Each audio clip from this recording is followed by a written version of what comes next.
Hi, my name is Clay Tumey, and I am an ambassador for the Enneagram Prison Project. Over the next 12 months or so, I'm going to be speaking with various people who have played roles throughout the years with Enneagram Prison Project, and today I'm going to be speaking with the founder of EPP and my friend, Susan Olesek.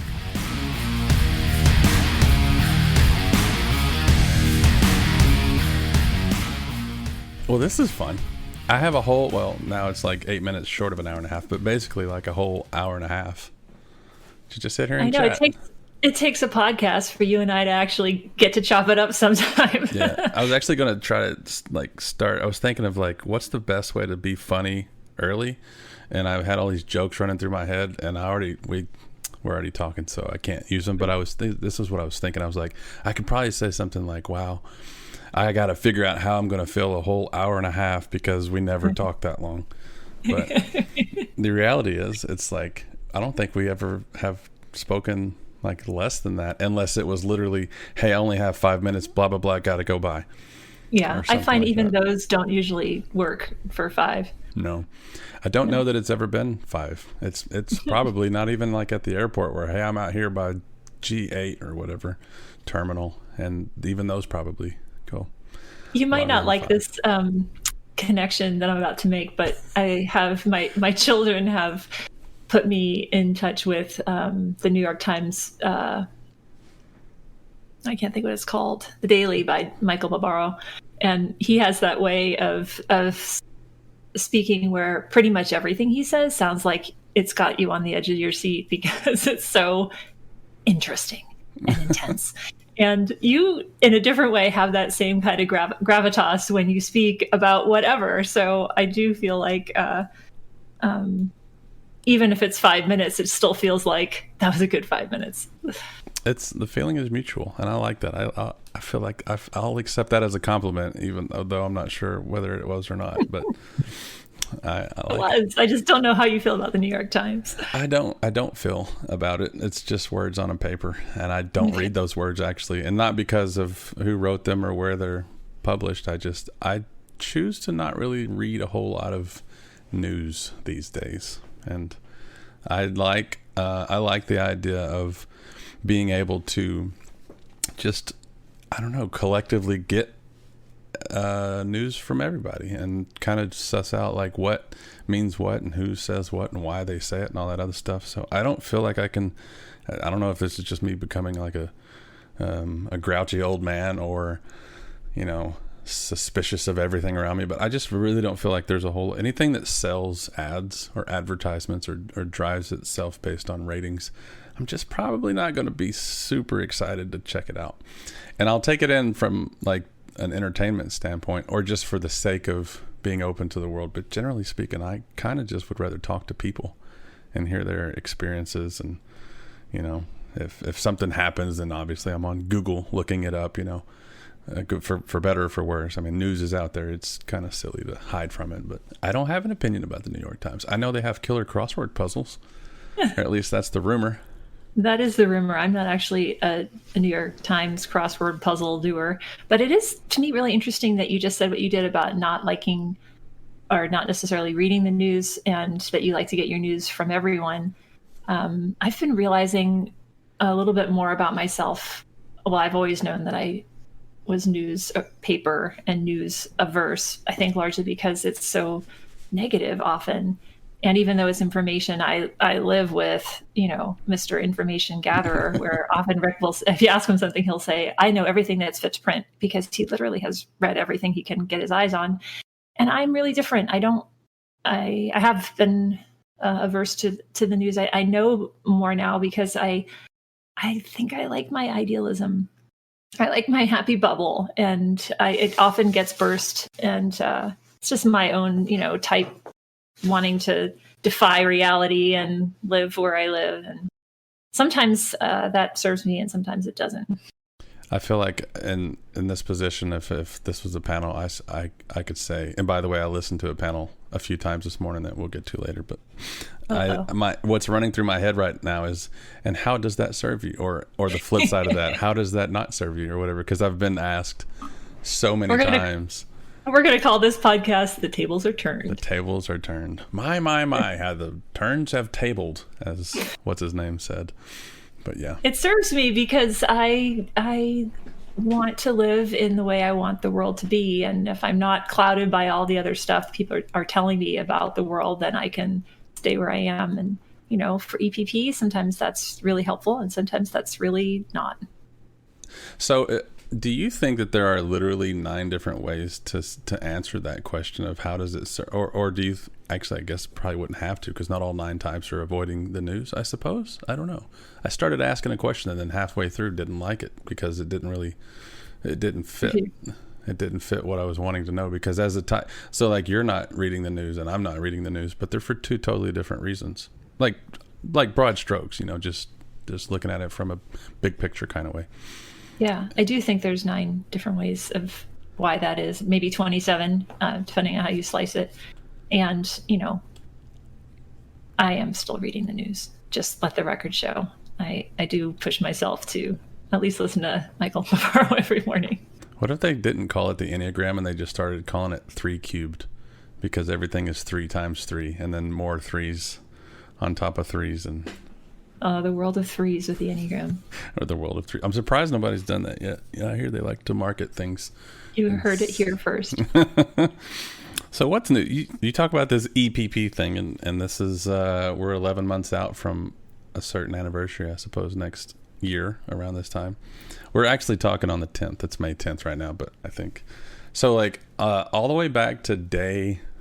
So people know that I met you in the prison where you first... taught the Enneagram. I think a lot of people know that, and if they didn't, then they do now if they just heard me say that.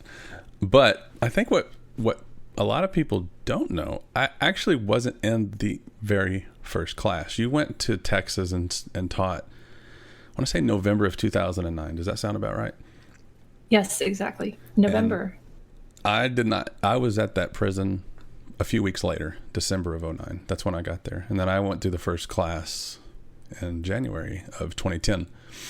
And so on and so forth, on it went. But how did you even get to the point to where you were, this Enneagram teaching lady out from California in a prison in just a few hours, or I guess not even a full hour outside of Houston, Texas? Well, the absolute truth is I wasn't an Enneagram teaching lady much, or any Enneagram teaching anything. I was a mom, and still am, of 3 boys, and I had learned the Enneagram in a parenting class, and I've been using it for 9 years at that time, I guess, going on 10, and I had found it really, really helpful. And then I had just in the 2 years before I got that invitation to come to prison, been certifying as an Enneagram teacher with Palmer Daniels. It wasn't called the Narrative Enneagram at the time, but that's where I got my certification through. And I was just trying to spend more of my adult brain on things that had to do with the Enneagram, because I loved it and I used it, and I knew that it was something that was going to be part of whatever I did when my kids got a little bit bigger.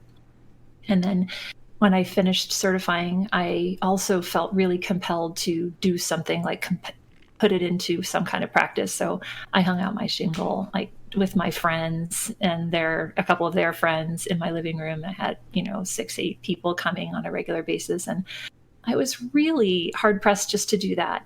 I got invited to teach it. I was going to church, and I went to do a workshop with, I think, 40 people in that church, and it stressed me. It was a big deal for me. And then that was like literally a couple, I don't know, months into it, I got invited to Texas, and I said yes, because that just floats my social one boat in a big way. So I'm curious, I always wonder how people get into prison, as like voluntarily get into prison, not criminally get into, because that's an easier question to answer. But like there is a certain, like, I feel there's some people who are just called to do certain things. Like they feel a desire to serve a population, whether it's incarcerated or any other population, and then they find a way to make that work or make it happen or whatever.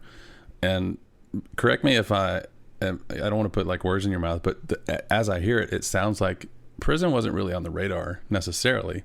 It's the Enneagram that got you in there because you were a teacher and somebody invited you to teach, right? It wasn't like you had, and like I said, please correct me if this is not accurate, but it doesn't sound like it was, I want to serve the incarcerated and this is how I'm going to do it. It was more like, I just want to serve people. And oh, by the way, they're inviting me to prison. Is that fair to say it that way?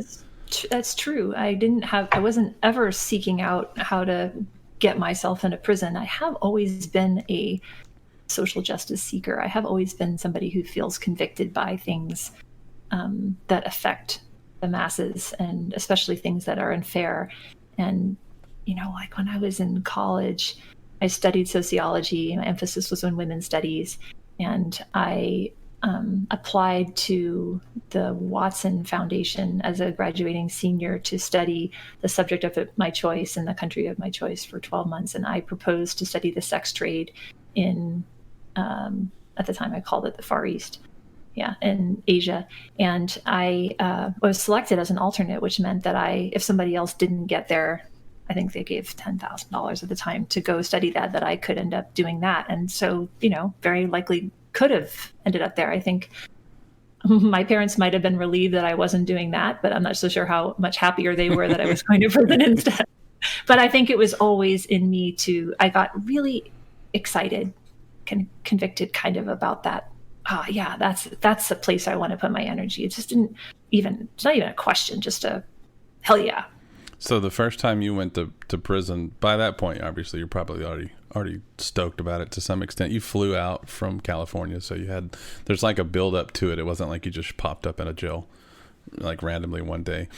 And this particular facility, and I can say from experience because I live there, it's not the roughest yard in the country. It's a pretty chill.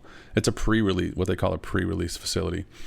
I mean, there's dudes who've done some pretty bad stuff to get there. I mean, there's murderers and all the whole list of all the bad crimes. Those dudes are there, but they got one foot out the door because either they've served their time or they're getting close to making parole or whatever. But I don't know if you know that coming in or if they, as we say, laced you up, to that or whatever. But when you're coming in to prison for the first time, well, I assume that was literally your first time stepping in to a jail or prison of any kind. But are you nervous about it? Are you like excited about it? What does it feel like?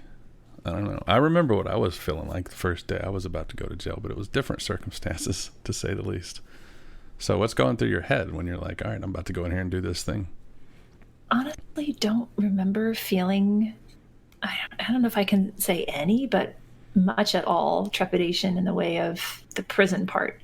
I didn't feel scared by that. I felt excited. I didn't feel nervous, like, or apprehensive because of the fact that it was a facility. I didn't feel any of that. I didn't. I did feel really, really terrified that I wouldn't remember the Enneagram enough, that I didn't know all the stuff. I did feel a lot of self-doubt and all those sorts of things. But in terms of the prison part, I just felt very sure that was where I wanted to be, and like kind of impatient to get there.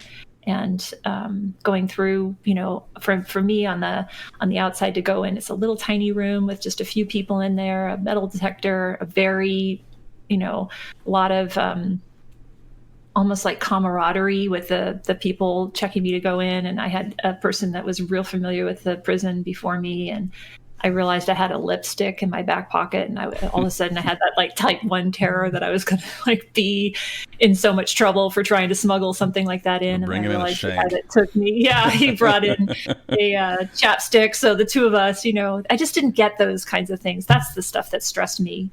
And I actually remember after going through the Sally Port and then going in, I don't know if they call it that, but like, no, it's a Sally Port. I giggled because of every time I hear somebody say, when God closes one door, he'll open another. And so when I think about it backwards, when I hear Sally Port, I think, well, yeah, it's called Sally Port.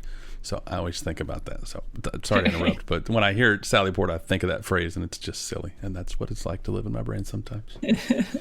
I just remember when the door did close, and I was in the hallway of the prison, which was extremely meticulous. It felt like shiny floors and actually silent. There weren't people milling around. People were in the different rooms and different parts of the facility. I had no idea where I was. It was echoey and quiet and shiny.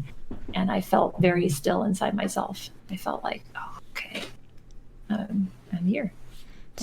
So before that, you're cool with it, but I don't know if I've ever actually asked what your family thought about it. Like your kids at that point, if my memory or my notebook serves correctly, I think they were 12, 7, and 5. So it's probably not the most like normal conversation to have with your kids. But what about Rick? What does he think? I don't know. It's just one of my first thoughts as a guy on the inside watching, somebody's wife teach dudes in prison. Like I wonder what their family's thinking about. Like, are they scared for their mom? Are they worried about their wife? Are they, I don't. Did y'all ever have? I mean, surely there was some conversation there, but is it? I'm just curious what that was like. I don't know. I'd be terrified for my spouse to be going into a prison where I could not do anything to help him if something went wrong. Is a good question for Rick, and also an interesting thing as a fellow head type that you two might have some, shared sentiments around. I don't know. It's not that we've never talked about it. I think one thing that's really nice in my relationship with Rick is there's a lot of freedom to do the stuff that we want to do. And we've always had that with each other. And it was no telling me I'm not going. It wasn't like a permission. We don't have that kind of relationship anyway, right. But it wasn't even like he didn't have any of these, have you thought about, are you sure you want to do that? He did ask the questions, though, that I didn't ask myself, which is another thing I appreciate about our dynamic, is he comes from that orientation of safety security, where I come more with this, body type, wanting my own autonomy. And he would ask more of the safety kinds of questions. I can't even come up with one right now. That's how little they stayed with me. Maybe to satisfy him, but I didn't have it, so I didn't pay attention to it. He may have quite a bit to say that I don't know about. It probably speaks to my upbringing, the way that I thought about that. When I finally met Rick a couple years later or whenever it was so obvious, like, oh, that's why. Like, this dude's a rock star in his own right. And the way that he is, and the way that there's the way that everything out there where you guys are is different than how I grew up. And so there was some, like, I shouldn't have been wondering some of those things anyways, because it's just like so old school, and like, I don't know, there's probably a polite word to say for it, but I was wondering, like, why. I don't know. I'm almost ashamed to like say it out loud what I was thinking, but really it was just like, how could somebody let their like wife just go do this?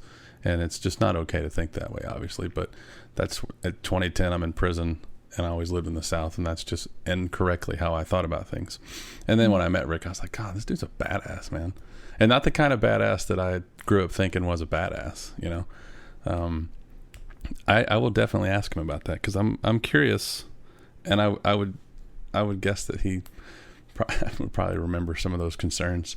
And I just wonder I wonder what that's like. Because I didn't have the same kinds of fears when I was getting arrested and going to jail. I had concerns and stuff like that, but I don't know. I can relate to that sense of, I guess, excitement or being eager to, or just like, this is where I belong, as silly as that sounds.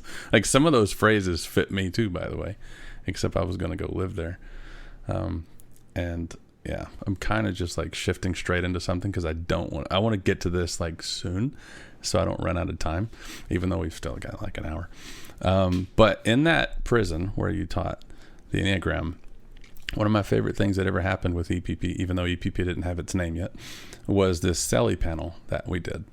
And it's my favorite thing, one of my favorite things to talk about, for a few reasons. One, I'm just a nerd who's, I got the typical like 5 thing going on in my head sometimes, where I just love a good puzzle. And you wanted to do this Selly panel, which is like a spin-off of the popular thing to do out here in the free world, where, what is it like seeing relationships through the lens of the Enneagram, or however you want to phrase that, where how do different types survive as couples. And obviously that's not a thing in prison, but talking as like cellies, what's it like for different types to live together?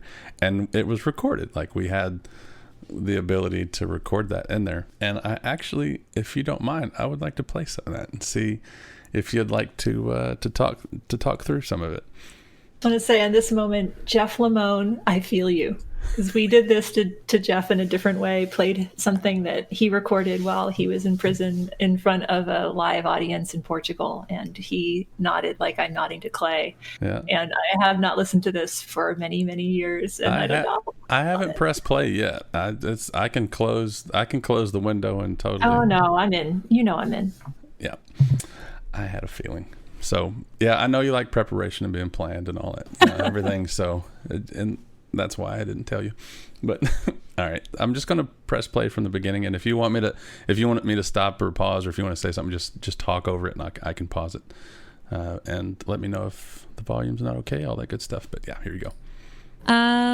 We have I just want to say, because nobody else can see this, as soon as the came out, the hand went to the face. That was the most like face palm ever. All right, I'm sorry. I wanted to, nobody would know that happened if I didn't say that, because this is not going to be video recorded. But yeah, here we go. We have a special panel for those of you that don't know. So if you're on our special panel, you can come and join it. And the rest of you, if you could kind of find your way back and put the seats back, that'd be great. Okay, so this is how this is going to work. We have a celly panel, if you hadn't figured it out yet. Because the question that I get all the time is, yeah, but what about in relationship? Yeah, but how has it happen when, my friend does this to me or whatever? So this is the closest we can do to relationship, because you guys, if you live together, that's just about as irritated as you can get with somebody, right? Because you pretty much show your true colors after you've shared cell space with someone. What the hell gave you the idea to do like a relationship type panel in prison? Honestly, as I'm sitting here, I'm thinking, what was she thinking? Oh my God. I mean, I was so... it's not brave. It's not like courageous, because I feel like I didn't really think it all the way through. As I sit here in this seat, I'm trying to, even though I was there, trying to remember like what happened on that panel. And it is so ripe with who knows what's going to come out of people's mouths. So what prompted it really was what I'm saying right there to everyone.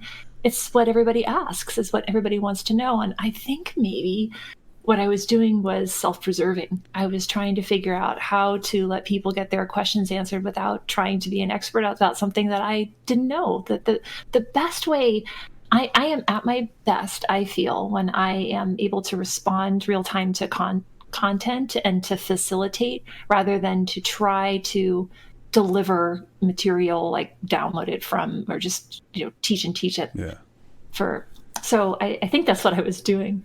I totally see that too. I think that your capacity to remember things is unreal, and but I totally agree with that idea that you seem more about finding what's there and then talking about it than just delivering a presentation, which is why you're such a badass, by the way. It's one of the many reasons that you're so awesome, because it lends itself well to like just having the conversation that needs to be had, rather than just saying words that you rehearsed. I'm a fan. All right, there's more. And again, there's a few more clips that I wanted to let you hear. And you can tap out whenever, but if you don't say anything, I'm going to go ahead and press play. Oh, this was the program where we all had sweet names. Do you remember the sweet names? I didn't remember all of them. Yeah, well, just the idea of we all had names instead of being called like Killer and all these prison names. We all had names like Pumpkin Pie and rubber ducky and stuff like that. And what was yours, Clay? Pumpkin pie, yeah. Uh-huh.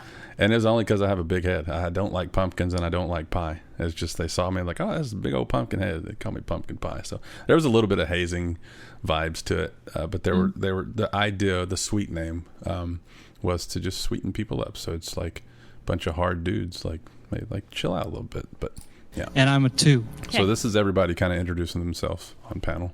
Can you pass the mic down? Andrew, a.k.a. Cotton Candy. I'm an 8. Joe Chance, a.k.a. Ballerina, and I'm a 3 with a strong 4-wing. James, a.k.a. Candy Kitty. I'm a 6, man. My name's Clay Tumey, a.k.a. Pumpkin Pie. I am a 5.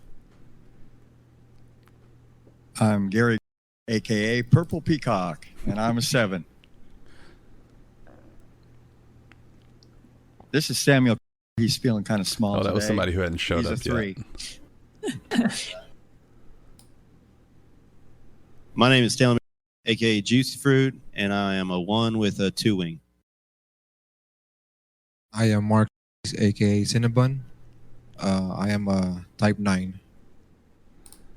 And by the way, you did something very interesting here that I don't think I've seen you do since, is that you actually turned the panel over to the people in the class and said, do you guys have any questions that you want to ask? Okay. Do we have our first question for our panelists? I'll start you off if nobody's brave enough to ask yet. Really, you're not tired of me? Come on. See, this is again me looking for help out on the panel. That's probably what I did. So I don't know. What's it like hearing all this, by the way? Because it's been, we're in May of 2021. This was recorded. This panel was May of 2010. So this is actually 11 years ago that this happened. And I'm curious what it feels like hearing all that. It's touching me. I was so in love with the moment and the people and what was happening and what had been happening. This isn't what we did, the first minute I got there. We'd been through all 9 types. We had an afternoon. This is like the closing of our time there. I had been experiencing what propelled me to found Enneagram Prison Project, which was I was falling in love with people who were falling in love with themselves. And at the same time, I was falling in love with me. And I had no idea, I had no words for all that. I can feel like I'm a little tearful, honestly, hearing it. And partly because I can hear, even from their check-in, you can hear the type 9. It's like, yep, you are a type 9. Just the pace, the cadence, the thoughtfulness, and I'm also having a little bit of it wasn't that bad. It's what my first fear is, that did I mess up? Did I still have that type 1 thing. And so what's also happening is I'm kind of thawing and remembering it was beautiful in there. It was, and I'm glad we had a computer there in the room with us that we could record all this with, because I don't know, I remembered some of this way less accurately than I would have expected, because I want to hear speaking of the type 9, he lit up his type 1 celly pretty good. I don't know how much you remember about that. I do.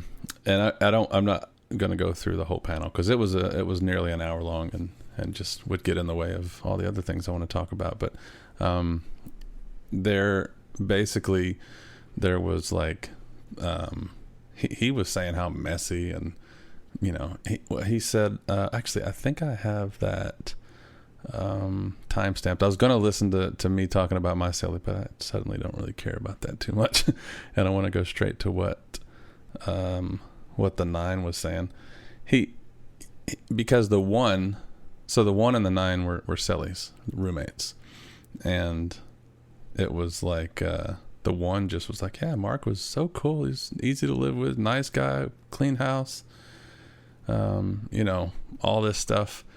And when you said, okay, well, how was it, asked the type 9, how was it like living with Stanley? And that's what I'm going to try to find right now. Do you remember what the response was when you asked him what it was like living with Stanley? And more of his true experience came out, and how hard it was. Yeah, and think it's 29, 25. Whatever, but I saw this big old dude, but right off the bat, he seemed like he was really cool. So this is the type 1. He was laid about back. The type 9. He had a lot of towels all over the floor because, the wall was leaking. I probably don't know how long, probably because he never said anything about it, so. But, other than that, he was just really, really laid back. He had left and went. Didn't you leave and go on medical chain, and you just came back on medical chain or something, wasn't it? For your leg. Yeah, and then, a few things happened, and he got separated. And when he got separated, it was like, what? I couldn't even believe it because he was, in the same house as me. And I was like, oh, no, how did I not know? You know what I mean? I was like, oh. You didn't see that coming. Oh, I never saw it coming. And Mark's a really good dude. He was always busy doing homework. He'd stay on his. And for those who are wondering, separated just means removed from that program until the next class. So the type 9 wasn't living up to the standards of the class, and so they separated him from the class, and he got to try again the next class. Stay on his desk constantly. He had a lot of homework too, though. But he's like the homework king. He had homework on everything. But he stayed busy. He was into it. He did it. He took care of it. I remember he used to play his radio a lot. His radio would be playing on Spanish music all the time. I'd walk in. He just he stayed in the house a lot. I'd walk in and it didn't really bother me. I needed some me time, but I was never really stressed out about it because I could just hang out and it was like he wasn't even there. 9s have that way of just almost, they can feel invisible. And sometimes that's a strength, especially when you're close quarters. And then in the rest of in the real world, right? Or when you're out here in the rest of the work and PEP, it's not so great to be invisible, right? You want to be noticed, probably. Yeah, but the Spanish music thing was cool because it surprised me when he was surprised when I told him I was cool listening to it because I liked it too. It's no big deal for me. So is that a way for you to narc out, Mark, with your music? Let's hear. Sometimes. Tell me about that. Living with Stanley for 2 months or a month was like hell. And, okay. Before he moved in, my house was clean. And for more context, by the way, not only was this type 9 loved by, he was just a big teddy bear and everybody liked him.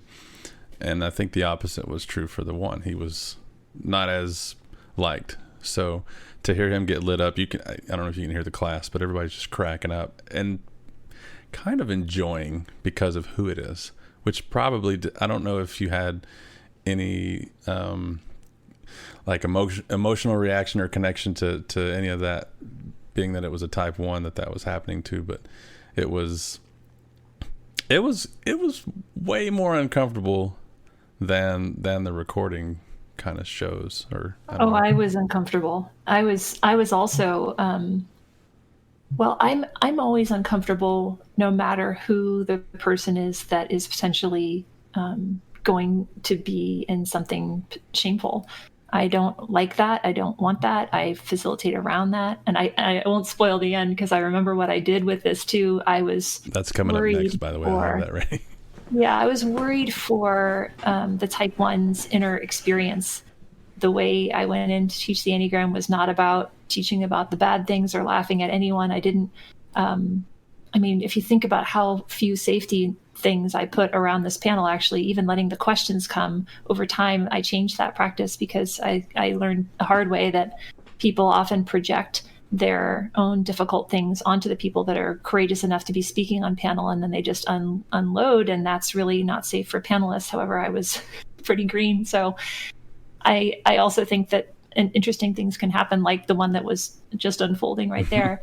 And I was cringing inside for how hard it would be for me to be in front of everybody recorded, right? And this, how many people are in the room, do you think, Clay? 100? There were, I think it was at least 100 who were in the class, like current participants of the class. And then there were also graduates from previous classes, which had to be another 40 or 50 people. So if I had to guess, I would say no less than 140 and probably more like 150 or 160.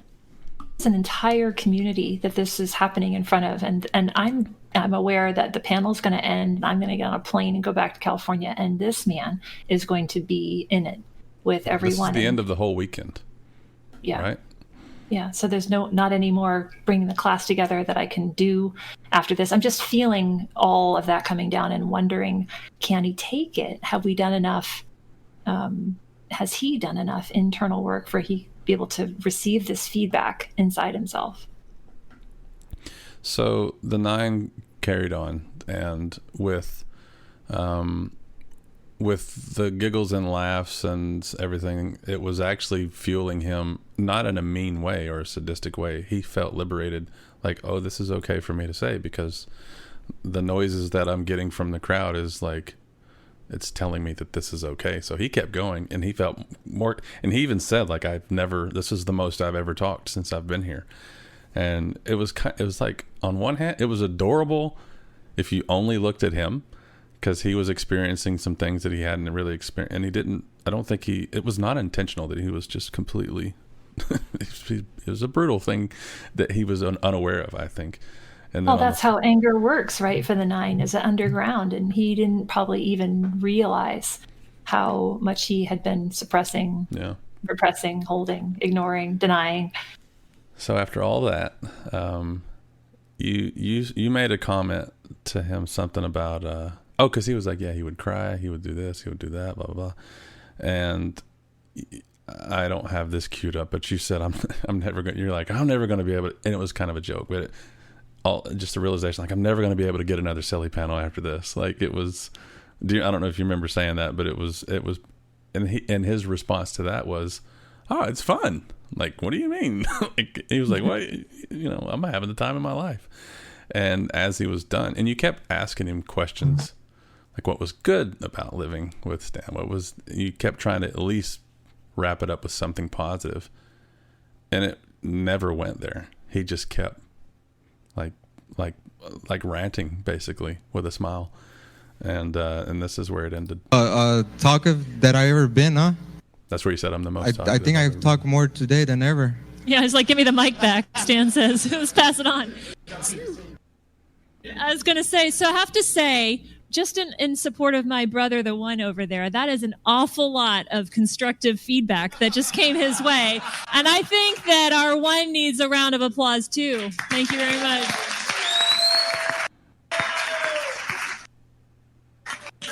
So, in case he's too in touch with his anger right now, I'm going to just ask you to, let you have a chance to respond, but in a second. So we're going to pass the mic all the way back this way, if you will, so that you can have a few deep breaths. And I'm suddenly aware that I wonder if me playing this and listening to it in this format is triggering to you as it might have been for Stanley hearing all that from his old silly. I don't know. Or do you have any thoughts around that at all? I'm not sure what connection you mean triggering. I mean, for like, me, how? I don't know. This was like not funny, but I don't remember this as like bad or like, I don't know. It was kind of brutal, but I don't have any like negative connection to the memory of it. And I'm not saying that you do or should or would, but I'm making sure that this is like, okay, like we're good. Like, it's so okay. But what I feel is, the things that I've learned since the panel, and some of them I already said around safety and what we do and don't do with panelists, and how much time it would take to unpack all the things that just got laid out right by this very honest type 9. And I think that what I might say today is turn to the group that's enjoying this so much and say, so this is reactivity. And this is what happens when we aren't able to say what we feel in the moment. And, can you think of a time for yourself when you've not been totally honest with all that you might have been experiencing? And there's not a single person in that room or anybody that's listening to this podcast that can answer that question honestly in the negative. Everybody always has some things in their life that they can look back on like that. So I would bring more of the relatability. And And I'm not sure that I wouldn't do again what I was attempting to do for the type 1, which is to give them a second, because I know how it is for me when I'm not seen in the light that I want to be seen in. This was not a positive light. This was a lot of information that type 1 never had heard before. And I know when we feel wronged, we want to fix it, and we want to fix it in a kind of righteous way. And sometimes we can do harm by answering too fast. And I wanted to let him, if he could, find his ground. And that was the olive branch I was attempting to extend. As a student, like, me sitting in class, those little like little phrases, like just take a few breaths. Like those are like major learning experiences for me. Cause I know you told us even back then, the magic of 11 seconds, and gave explanations to that in way more detail than I can just off the top of my head right now. But I understand the value of like just chilling and taking a few breaths and letting things happen as they happen. And I've needed that a ton and it's been 11 years since this. I've needed it so many times I couldn't even possibly begin to count. And it's kind of nice having that little tool in the old tool belt there. And I don't know. Well, there's a lot of science behind that. It does help. It definitely helps. So that's all about the Selly panel. Have you ever thought to do another one since, or have you ever tried to do another one since? I haven't had not another good chance. Just the way our classes fill, we needed to have actually what you provided, Clay, which is at the break. You weren't in the class that I was teaching. I was sort of lamenting, well, I wish we could have like a relationship panel, and you, in your very can-do way, said, well, we could. And then you disappeared, and you came back with a typed list of every person and their Selly and a bio and their type for me. And I thought, holy cow, like you weren't kidding. And I remember, I don't know if it was on this panel or if it was something someone said in there, but Sellies often talked about their relationships, which is probably what prompted this. And I remember one Selly saying, he was a type 2.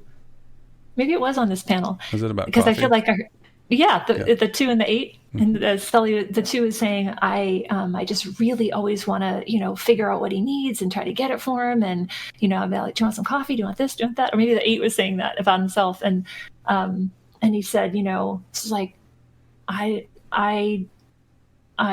didn't want to like tell him yes, like even if I wanted the coffee, I wasn't about to let him know that I wanted it. And I thought, that's it right there. That's the power triad, the 2 and the 8, both wanting something to, kind of hold power over the other, not consciously, but like for a 2, that means I'm connected, right? For a type 8, that means I got some agency.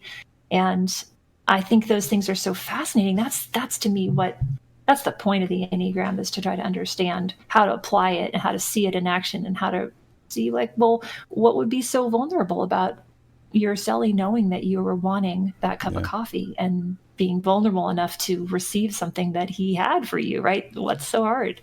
And you even said, like, maybe sometimes throw him a bone, let him make you a cup of coffee. Like that phrase stuck out, like, just throw him a bone, let him make you a cup of coffee. And I don't know, where does the 5 fit in all that? Because it's in that same triad. How does I don't drink coffee, and I'm probably not making somebody else coffee, but if I did, how would a 5 fit into that if either of those guys were my Sellies? I think you would be able to answer it best, but what I understand about 5s, it's much more about knowledge, and I might have something that and maybe I share it with you, and maybe I don't. And actually, I talk about the thing that you said to me way back then in Texas, where I think it might have been on a panel where you said, people will want to know stuff from me. Like they might say, what'd you have for breakfast? And I'd say, who the F wants to know? Why are you like, asking? I'm not going to tell you. Why are you asking me that? What color are your socks? Piss off, right? You just don't let people know stuff unless you do want them to. And then I always contrast that with how we ended up at the first IEA conference with you and Elam on panel, and you said, and I quote, carte blanche, you got the keys, you can ask whatever you want. And that's how you showed up with your open heart. So it's actually not about the socks or what you had for breakfast or every detail of your life. It's about your inner state. And that when you feel connected and in control as a 5, then you're very open and disclosing. Does that feel true for you? 100%. And I probably use different terminology for it, but it means the same thing. It's about trust for me. And I laughed as soon as you brought that up, because it wasn't even 2 nights ago. A guy at work comes over and asks me, hey, do you got your phone on you? This is he's my supervisor, and he says, hey, you got your phone on you? I said, yeah, what's up? He goes, open it up real quick. I said, why? He said, well, you have the app that we have where we clock in, we log our hours and all that stuff. We do all that on an app on our mobile device. He says, you got the such and such app, right? I said, yeah. He goes, here, I need you to look something up real quick, make sure it's there. And the conversation is about, so I work Thursday, Friday, Saturday. That's my schedule. Thursday, Friday, Saturday, overnights, every week. And this week they added a day, so I'm going to work Wednesday. He was wanting to make sure that Wednesday was on my schedule. And the way that he was going about it, I don't like conversations to go like that. I don't particularly trust this guy. He's never done anything. It's a work relationship. He's more aggressive than I like. And he's the kind of guy where he says, hey man, what kind of socks you wearing? I want to know why he's asking me that before I tell him.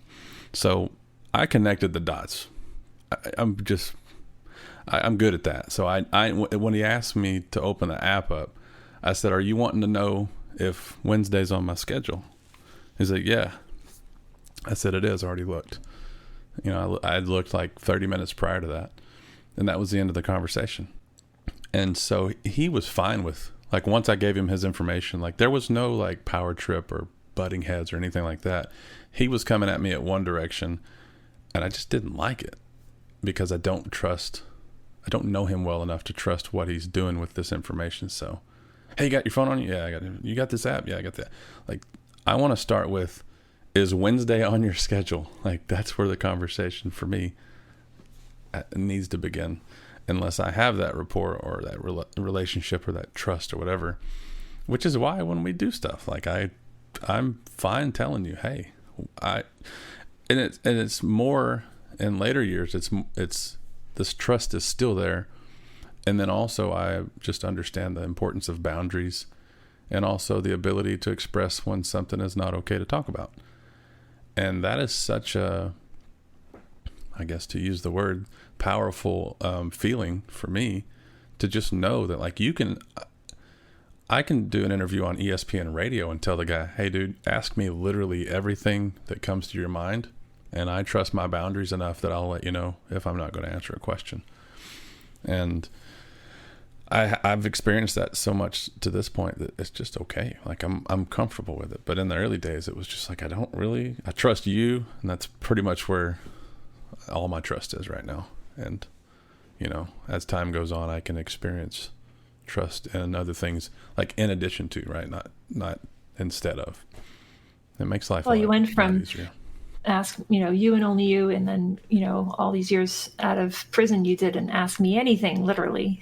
Yeah, I do think that's true, where you can trust yourself so much so. And sometimes I even just sitting here chopping it up with you, and you say, I got this thing I'm going to play you, there's a little panic that goes off. And what is that? That's just a little remnant of something that may, in one way or another always be there. But being able to come back, I think that's the ticket.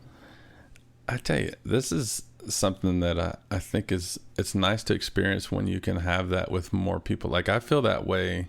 I've been on a few more panels with non-Susans, in the last few years. And Dana is one of those people where I could just I'm just like, dude, whatever. You're flying. I'm just riding shotgun. You can ask me anything you want. And there are other people within, the project who I feel that way with. And it's really cool, man. It's a feeling of it just feels good. And there's way more people now than there was back in May of 2010. It's quite a few, actually. Right. There may be more and more, but you're the common denominator. Yeah. All right. So I'm so happy look that at him wriggle off of that spot. Yeah, I'm moonwalking. I'm looking at my list. I don't know why I just did that. I went straight from I feel okay and I'm good, and now just all right, I want to go talk about something that's not me. So I don't know. There's probably an explanation for that. And I'm going to keep talking so you don't get to tell me what the explanation is, but I'm kidding. I have like phrases written down for notes.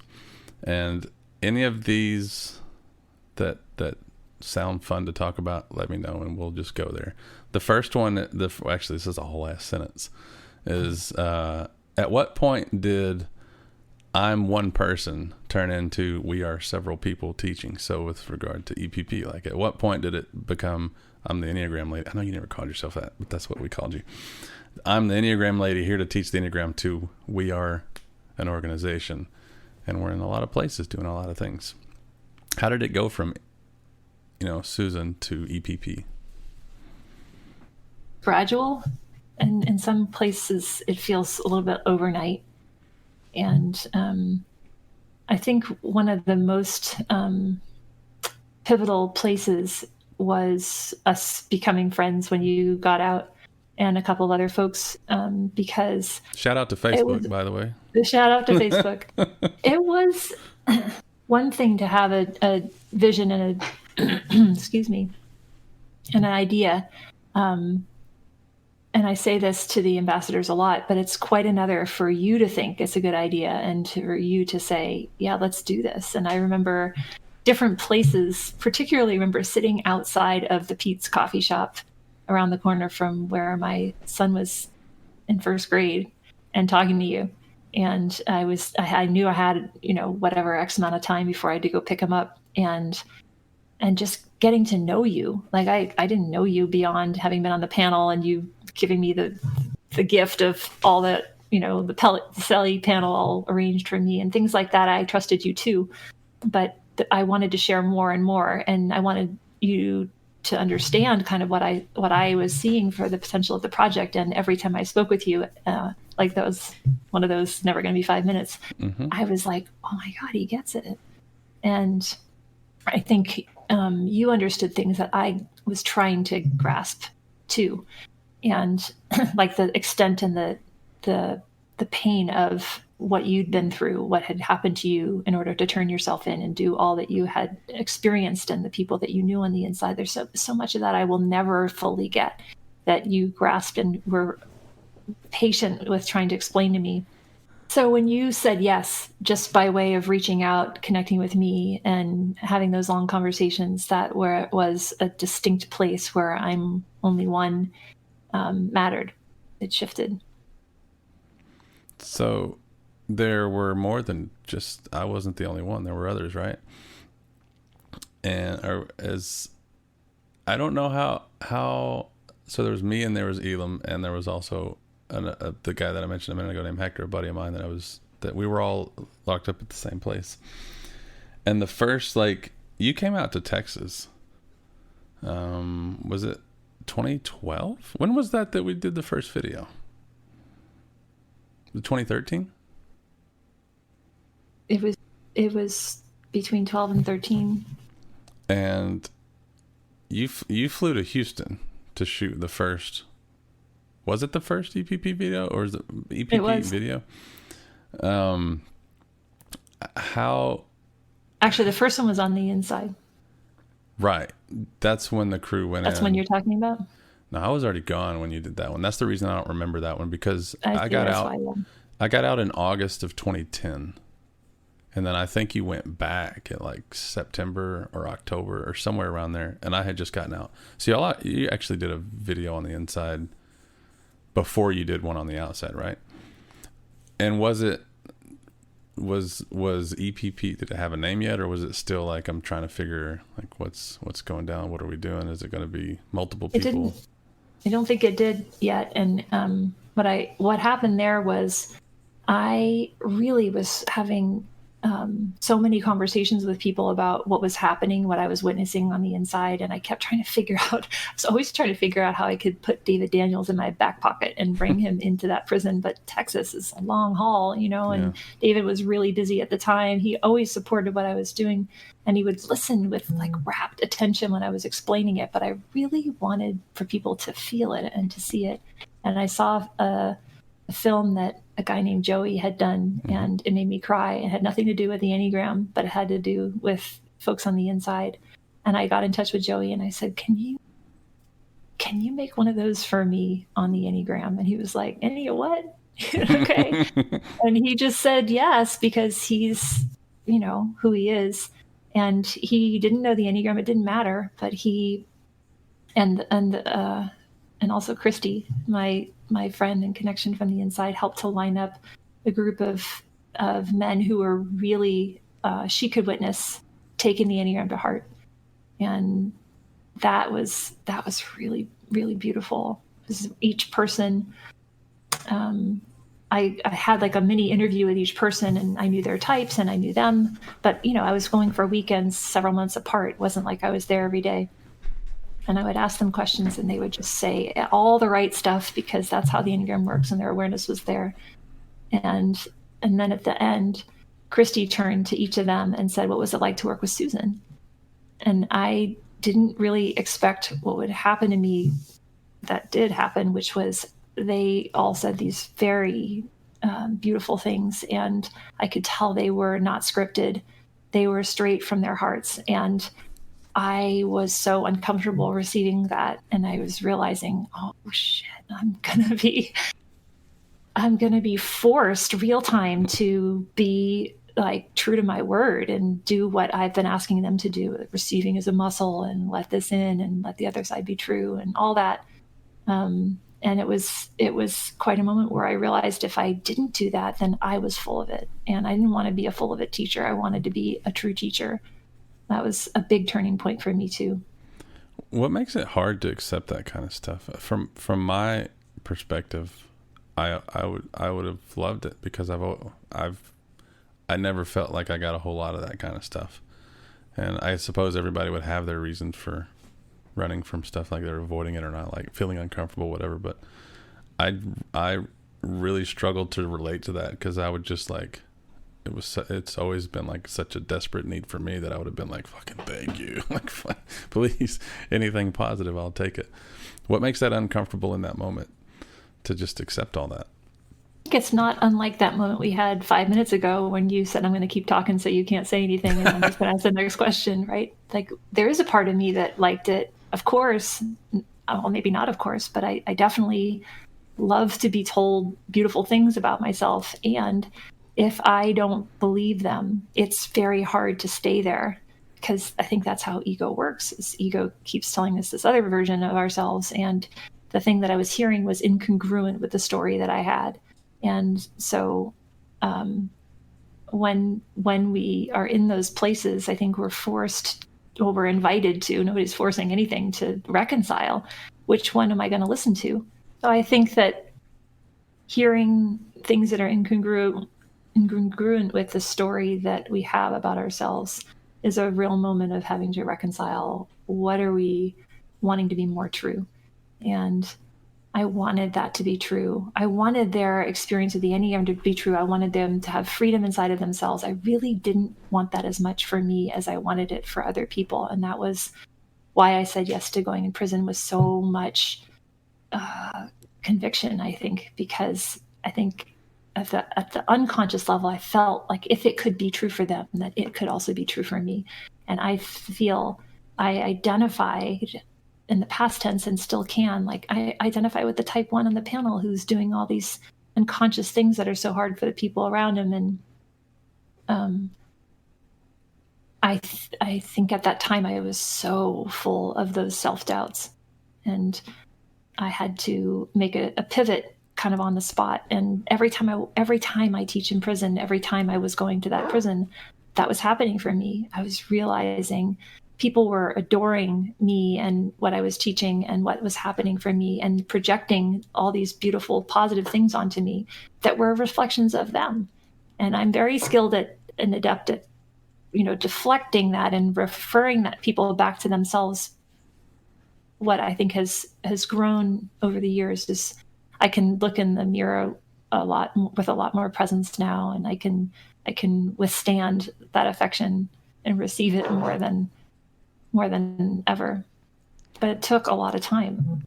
So I don't know if that answers your question, Clay. It does. I like the word withstand there, because I think of it as like a it's not defensive, but it's like being able to take it without it knocking you over. Was there ever any, I don't know, I've bitten off more than I can chew kind of vibe or feeling, or not even like big picture stuff, but just like, oh, I'll never do that again, or that was I just missed that, like live and learn kind of stuff, big or small. I don't know, just anything that comes to mind, thinking of like I don't know, maybe even if it was just like a fun little experience of, well, we tried, but Well, a couple things come to mind. One is not like I wouldn't do it again, but I remember a couple of years in having found an opportunity to pilot a program in Elmwood, and where I met Alex and Vic and Renee eventually, and Neelam Wadwani, who's now an advisory board member for EPP.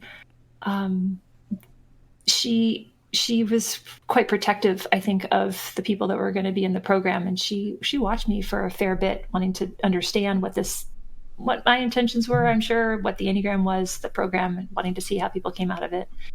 And I don't know how long into my volunteering at that jail this happened, but at some point it became clear that it was effective and it was popular and there was demand. And then she started to open up to me and say, not open up, but like the opportunities were opening up. And I remember sitting in her office and knowing same thing. I had to go pick up my son. Probably wasn't first grade anymore, but I had 3 children, and in the space of 5 years. So they were at all different ages. And I was my first commitment was to be a really good mom, and her saying, could you teach here? Could you teach there? We have 6 programs over here that could open up. This part of the jail would like it. And all of a sudden I went back to my car and I sat in the parking lot and I put my head back and I fell asleep. I've never really had that before. And it was the first time I really got that that's a defense. And I wasn't that tired that day, but I was only one person. And I was trying to figure out, how am I going to respond to that? And where are all these guides going to come from? And this was, many, many years ago. But that was a little bit of that, like, what have I done? And it didn't last that long. I mean, it lasted long enough to go get my boy and go back again the next day. It's funny how many stories are like, and I was on the way to get my kid, or I had to go get my kid, or one of my kids was at practice. Like there's not a lot of words that get said without my kid wiggling its way in there at some point. Mm-hmm. It's funny. I've robbed a lot of banks, and I've been inside of a bank knowing that I was about to rob it, and have felt less panic than I feel right now, knowing that I've only got another 10 or 15 minutes, like just sitting here chatting, which is a weird thing to say. It's an interesting thing you just said. Likely a weird thing to hear, but it is what it is. But I don't know. I wish we had more time to do stuff like this. Whoever thought that this was a good idea needs a high five, because I like it. It's fun. It's a great idea, Clay. I'm glad you're part, and you've got my number. We can definitely I know how to figure find out you more times. Well, I'm aware. I know you have a hard out here in a few minutes, and I want to leave space to just say anything that came to mind that there was never a question to answer with, or anything. But is there anything left you'd like to throw out there, or just anything that's on your mind? I went in like you did, feeling like I was just going to chop it up with you, not that I had a bunch of things to answer. But this is what I'm looking at right now. Over the weekend, I heard someone say, we can only become as light as we have been dark. And I liked it so much, I wrote it down so that I would read it over and over again throughout the days. And I think it's so deeply resonant with me that it gives me a lot of I think a lot of the hope that I feel when I'm on the inside is working with people who have been, raised in childhoods full of darkness and have really done maybe some very dark things. I think it's that touch, not a touchstone, I guess it's not, but like a reference point for how bad things have been is what gives people such equanimity on the outside. I've heard ambassadors say this in their own way, all of them. But like, I'm so grateful for how things are today because I know where I've been and I have perspective on what really matters, and I can feel my own place in the world because I know where I'm not. And it's just, it strikes me. And I think that you are someone who's come through a lot of dark, and you are someone who's here to shed a lot of light. And I love your voice. I love how you're amplifying different pieces of this project for people who might not have heard all the little nooks and crannies and turned over a few stones today too. Thank you, Clay.